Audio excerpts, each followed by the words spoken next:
Masechet Makot, traité Makot, Daf Gimel, feuille numéro 3. Nous sommes à la deuxième ligne. Amar Rav Yehuda Amarav, Rav Yehuda dit au nom de Rav. Aïd Zomem, Beshalem le fi Chelko. Le témoin qui a été réfuté paiera selon sa part. Beshalem le fi Chelko. Qu'est-ce que ça veut dire paiera selon sa part? Il est Madaï Meshalem Palga, il va Meshalem Palga. Ça veut dire que lorsqu'ils étaient deux témoins, qu'ils ont été tous les deux réfutés, chacun doit payer la moitié de la somme que, selon leur témoignage, celui qu'ils avaient accusé devait payer. Tanina, c'est déjà écrit dans une Mishnah. Meshalshin b'mamon, on partage le paiement de l'argent. Ven meshalshin b'malkot, et on ne partage pas les coûts de la flagellation. Et là, mais en vérité, kegon deizum hanminayhu, on parle d'un cas où seulement un des deux a été réfuté de Meshalem Palga d'idée. Et on vient nous apprendre qu'il ne paiera que la moitié de la somme qui le concerne donc. Oui, Meshalem, est-ce que dans un cas pareil, il doit payer? Fatan, il y a pourtant une braïta qui dit, le témoin réfuté ne paye pas de paiement d'argent tant que les deux n'ont pas été réfutés. Amar Rava dit, on parle d'un cas où lui-même s'est dénoncé en disant, j'ai fait un faux témoignage. La Brandicole Kéminé, mais est-ce que il a la force de le faire? À partir du moment où il a donné un témoignage, il ne peut plus se rétracter sur son témoignage. Et là, Beomer, et Anouvouzanu Bedin Ploni, on parle d'un cas où il va dans un autre tribunal rabbinique en disant, nous avons témoigné et avons été réfutés dans tel tribunal rabbinique. Mais alors, ça ne va pas suivant l'avis de Rabbi Akiva. Dès que Rabbi Akiva, puisque selon Rabbi Akiva, Amaraf eno meshalem al pi atzmo, voilà que lui dit que le témoin réfuté ne paye pas suite à son aveu à lui. Et là, mais en vérité, on parle d'un cas où il vient dire, nous avons témoigné, nous avons été réfutés à tel tribunal rabbinique, et notre jugement a été rendu que nous devons payer une telle somme d'argent. J'aurais pu croire que, étant donné qu'il ne peut pas obliger l'autre à payer, lui-même ne sera pas obligé à payer, Kamash par là, on vient m'apprendre que lui-même, il a eu l'obligation de payer. Ma petite Mishnah suivante. Si deux témoins viennent témoigner en disant, nous témoignons sur un tel qu'il a divorcé sa femme, et ne lui a pas payé le montant qui est écrit dans la ketouba, le contrat de mariage. Mais de toute façon, aujourd'hui ou demain, il aurait peut-être fini par devoir lui donner ce montant, puisque dans le cas où il divorce, ou bien il meurt avant elle, il doit payer ce montant. Donc comment calculer ce qu'ils doivent payer dans le cas où ils ont été réfutés? On me dit que Madame Rotzel Miktubata chez les Zou, on évalue combien un homme est prêt à payer pour recevoir le montant de la ketouba de cette femme, chez Unikalmena Onidgarsha, pour si elle devient veuve ou divorcée, et si elle meurt avant son mari, dans ce cas-là, c'est le mari qui recevra ce montant. Kmara Ketzat Shamin. La Gemara demande, mais comment on fait cette évaluation? Puisque l'évaluation qui est écrite dans la Mishnah correspond à ce que la femme doit recevoir. Or là, il s'agit de ce qu'ils ont voulu faire payer par le mari. Amar Afrizda Bebaal. Afrizda dit, on calcule ce qu'un homme aurait payé pour recevoir à la place du mari, dans le cas où elle meurt avant lui. Rav Natan bar Oshaya Omer, alors que Rav Natan, fils de Oshaya, dit, Beisha. Non, on enlève du montant de la ketouba ce qu'un homme aurait été prêt à payer pour recevoir ce que la femme devait recevoir, Et c'est cette différence qu'ils devront payer, qui correspond à ce que le mari reçoit. Amar Papa Beisha ou Biktubatar. Papa dit, comme l'avis précédent, que c'est la différence entre ce qu'on aurait été payé à payer pour recevoir la part de la femme et le montant réel de ce qui est dans la ketouba, mais ça ne s'applique que aux biens qui sont écrits sur la ketouba et non pas les autres biens que la femme a apportés avec elle au moment du mariage. Matiti, l'histoire suivante. Si les témoins ont dit, nous témoignons sur un tel qu'il a l'obligation de payer à un autre la somme de 1000 zouz, parce que l'autre les lui avait prêté, et il avait l'obligation de payer d'ici 30 jours.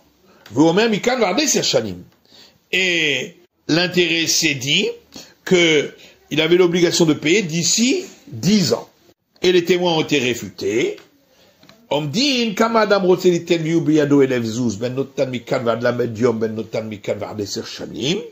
dans ce cas-là, on évaluera combien un homme est prêt à payer pour recevoir 1000 zouz, pour, au lieu de devoir rembourser dans les 30 jours, avoir le droit de rembourser dans les 10 ans, et c'est ce montant qu'ils ont voulu faire perdre et qu'ils devront payer. Si quelqu'un prête une somme à un autre pour devoir rembourser dans les 10 ans, l'année sabbatique, qui est la 7e année, donc forcément, elle va arriver dans ces 10 ans, elle annule la dette. Bien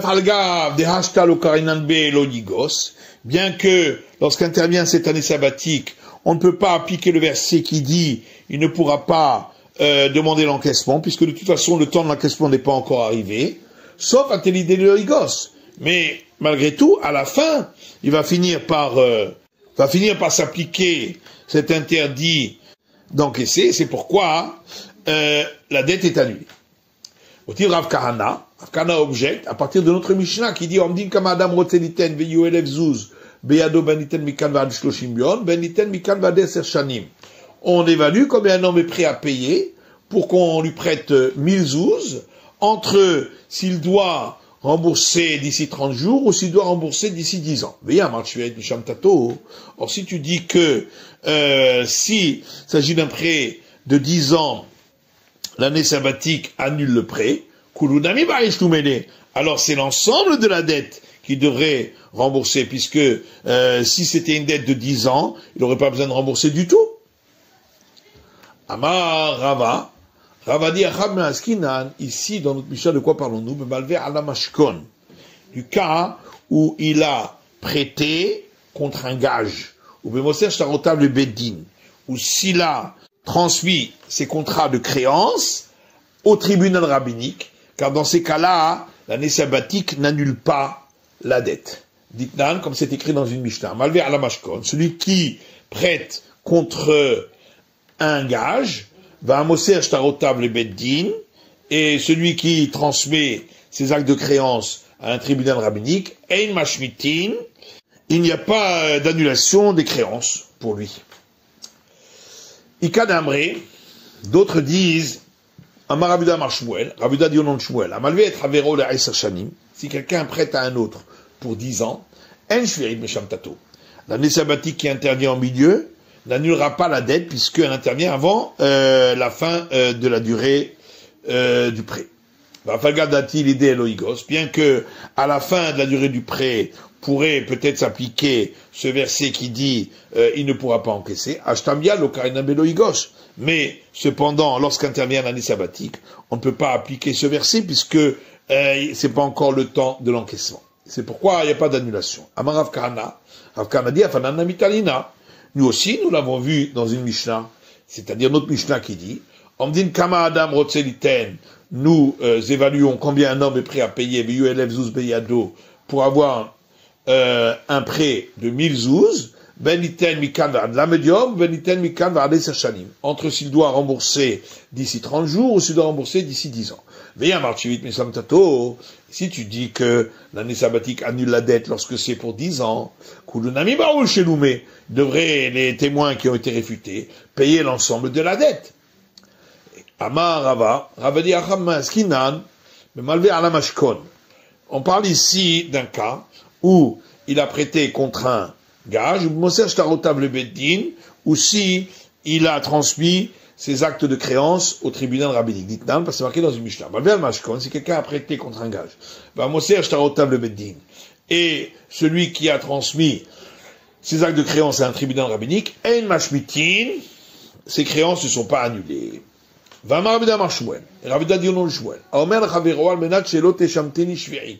Si quelqu'un dit à un autre, je te prête à condition que l'année sabbatique n'annule pas cette dette. L'année sabbatique annulera malgré tout la dette.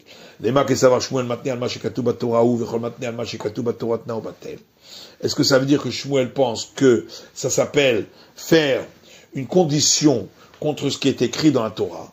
Or, celui qui fait une condition contre ce qui est écrit dans la Torah, sa condition est annulée. Vaïtmar, pourtant, il est enseigné ainsi. Omer Havero, celui qui dit à un autre, Amenat, shenecha ala yona'a, je te vends cet objet à condition que tu ne peux pas réclamer le remboursement pour cause de prix trop élevé.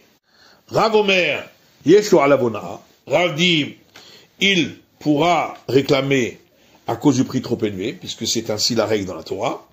Shmuel Amar, eno alavona. Shmuel dit, il ne pourra pas réclamer à cause d'un prix trop élevé. Donc on voit que d'après Shmuel, une condition contre une règle de la Torah est quand même acceptée. Voilà que là-dessus, il y a un enseignement qui dit, Amar Ravanan. Ravanan dit, le dinim farsha lehmine de Shmuel. Moi, on m'a expliqué cet enseignement au nom de Shmuel lui-même. Lorsqu'il a dit à condition que tu ne puisses pas réclamer à cause d'un prix trop élevé, il ne peut pas réclamer pour un prix trop élevé. Parce qu'on considère qu'il est prêt à céder là-dessus. Par contre, s'il lui dit à condition que sur cette vente-là, il n'y ait pas les règles de la Torah concernant une tromperie pour une question de prix, et ces règles s'appliqueront parce que c'est à l'encontre de ce qui est écrit dans la Torah. Ici c'est pareil. S'il lui dit à condition que tu ne m'invoqueras pas que la dette est annulée à cause de la 7e année, effectivement, la 7e année n'annulera pas, parce qu'on considère qu'il lui cède là-dessus. Mais s'il dit, à condition que les règles de la 7e année n'annulent pas ma créance, les règles de la 7e année l'annuleront parce que ça va à l'encontre de ce qui est écrit dans la Torah. Tana, il y a un enseignement dans une braïta. Si quelqu'un prête à un autre sans précision de la date du remboursement, et non rachal et toro par contre melabedium, il n'a pas le droit de réclamer le remboursement avant 30 jours. Sabaraba Barbachana Kamederav Lememar. Rav Barbachana a pensé dire, lorsqu'il était devant Rav, Anemile Bemile Bishtar, que ça c'est seulement lorsqu'il s'agit d'un prêt écrit sur un acte de créance. De là, Avadini Zetar, des Katav Shtar, Betir Metaltin Yomin, parce qu'on considère que un homme ne se prend pas la peine d'écrire un acte de créance pour recevoir un prêt de moins de 30 jours. Aval Milva Alpé, mais s'il s'agit d'un prêt oral, l'eau, dans ce cas-là, on n'appliquera pas cette règle. Amar le Rav, et Rav l'a dit, Achiyamar Habivi, ainsi a dit mon oncle, Rabbi Chia, que ce soit pour quelqu'un qui a prêté avec un acte de créance, ou que ce soit s'il a prêté oralement.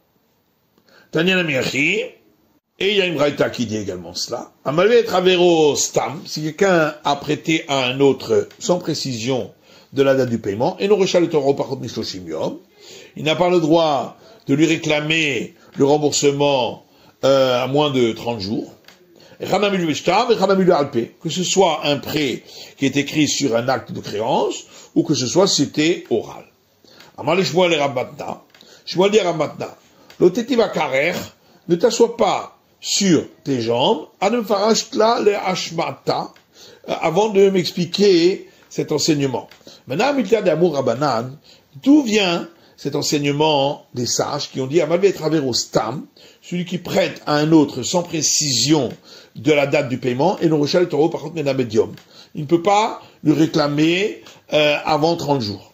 Que ce soit si c'est un prêt avec un acte de créance ou simplement oralement. Amaré, il a dit dirtiv, parce que c'est écrit dans le verset Kava shenat hasheva shenat hashemita, qu'un homme ne doit pas s'empêcher de prêter en donnant pour argument que va bientôt arriver la 7e année, l'année de l'annulation des dettes, et c'est pourquoi il ne veut pas prêter. À partir du moment où la Torah a dit la 7e année est proche, est-ce que je ne sais pas que la 7e année c'est l'année de l'annulation des dettes? Et la pourquoi le verset rajoute l'année de l'annulation? C'est pour ta première Shemitah, il y a une autre forme d'annulation, Veizuzu, c'est quoi? Amal travers stam, c'est celui qui prête à un autre sans précision de la date de paiement, qui ne peut pas lui réclamer avant 30 jours. Car il y a un enseignement qui dit 30 jours dans l'année est considéré comme une année, et donc c'est cela l'année d'annulation dont parle le verset. Ravida dit au nom de Rav. Si quelqu'un pratique une ouverture dans un vêtement pour pouvoir y passer son cou pendant le Shabbat, chayav chatat, il est passible de devoir apporter le sacrifice expiatoire parce qu'il s'agit de la fin de la confection du vêtement et ça fait partie des 39 travaux interdits de terminer un objet le Shabbat. Matkifla Rav Kahana. Rav Kahana là-dessus pose une question en disant V'chima benze le megofet ravit. Alors pourquoi est-ce différent ce cas-là de celui qui casse le bouchon d'un tonneau et pratique ainsi une ouverture, ce qui est permis le Shabbat? Amarle ze chibour vezeno chibour. Il lui a répondu, dans le cas du vêtement, c'était un morceau qui en faisait partie, alors que le bouchon ne fait pas partie du tonneau, donc c'est considéré comme deux choses différentes. Ve'amar Rabuda Marav, et Rabuda dit encore au nom de Rav, Shtoshet login maïm, le volume de 3 logs d'eau puisée, chez Nafal et Tochan Kortov Shel Yain, dans lequel est tombé le tout petit volume d'un kortov de vin, au marien kemare yain, et cette eau-là a pris la couleur du vin. Venaflou le mikvé, et c'est tombé dans un bain rituel où il n'y avait pas encore le volume des 40 CA d'eau obligatoire. L'eau passou, ça ne le rend pas inapte parce qu'on considère comme si c'était du vin qui était tombé et non pas 3 logs d'eau puisée. Matkifla Rav Kahana. Là-dessus, Rav Kahana pose une question. Vechima benze le metseva. Il y a différence entre ce cas et les eaux colorées qui sont tombées dans un mikvé d'Itnan, parce que c'est écrit dans une Mishnah. Rabbi Yossé Omer, Rabbi Yossé dit, metseva, les eaux colorées puisées qui sont tombées dans un bain rituel qui fait moins de 40 CA d'eau, possible est un mikvé, ils le rendent inapte à l'immersion, Bishosha Login, s'il y avait le volume dans ces eaux puisées de 3 logs. Amar le Rava, Rava lui répond, Hatam Maya de Tsiv Amikre. Là-bas, ça s'appelle de l'eau colorée. Donc c'est de l'eau. Aha Hamra Mezig Amikre. Ici, ça s'appelle du vin coupé. Donc c'est considéré comme du vin, et le vin ne rend pas impropre le mikvé. C'est la fin de l'étude du Daf Gimel de la feuille numéro 3.